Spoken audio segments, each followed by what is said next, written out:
Hi. కొంతమంది జీవితంలో కష్టపడుతూనే ఉంటారు.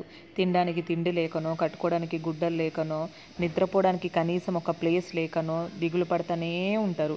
పాపం ఎన్నో ప్రయత్నాలు చేస్తారు వాళ్ళు సక్సెస్ కోసం. అయినా విఫలమయ్యి నిరాశతో నిలబడిపోతారటనే.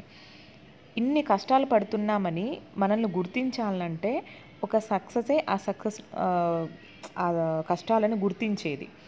ఎలా అంటే ఒక ఎగ్జాంపుల్, ఈరోజు రజనీకాంత్ గారు, సూపర్ స్టార్ రజనీకాంత్ గారు ఒకప్పుడు కర్ణాటక బస్సులలో కండక్టర్గా పనిచేశాడంట. ఆయన గురించే స్పెషల్గా ఎందుకు చెప్పుకుంటున్నారు? కండక్టర్లు ఎంతోమంది ఉన్నారు కదా.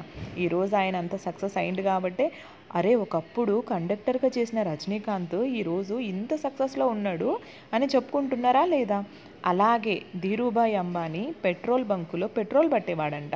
ఈరోజు ఎన్నో పెట్రోల్ బంకులకు లక్షల కోట్లకు అధినేత ఆయన. అలా చెప్పుకోవాలి అంటే మనం కూడా ఈ కష్టాల నుంచి బయటపడాలి. అప్పుడే మనకు ఒక గుర్తింపు, ఒక ప్రతిఫలం.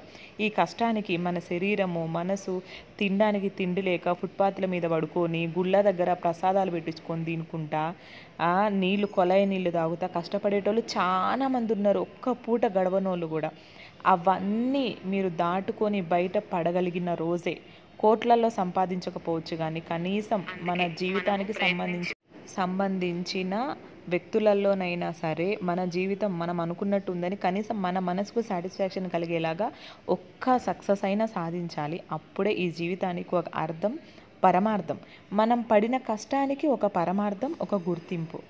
కాబట్టి చాలామంది అరే మేము పోరాడి ఇంకా విసిగిపోయినామనేది ఆపేసి శక్తి ఉన్నంత వరకు ఆగకుండా ట్రై చేస్తూనే ఉండండి. ఖచ్చితంగా సక్సెస్ మాత్రం ఏదో ఒక రోజు మీ దరి చేరుతుంది. ఎందుకంటే చాలామంది నిరాశతో ఉంటారు కదా. పాపం ఎంతోమంది ఉన్నారు ఇట్లాంటోళ్ళు. ఎన్నోసార్లు జాబ్ల కోసం ట్రై చేసినాం, రాలేదు. బిజినెస్లు పెట్టినాం, సక్సెస్ రావడం లేదని. కానీ కంపల్సరీ ట్రై చేయండి, సక్సెస్ అవుతారని నేను కోరుకుంటున్నాను చాలామంది నిరాశతో ఉన్న వాళ్ళకి. మరి బాయ్.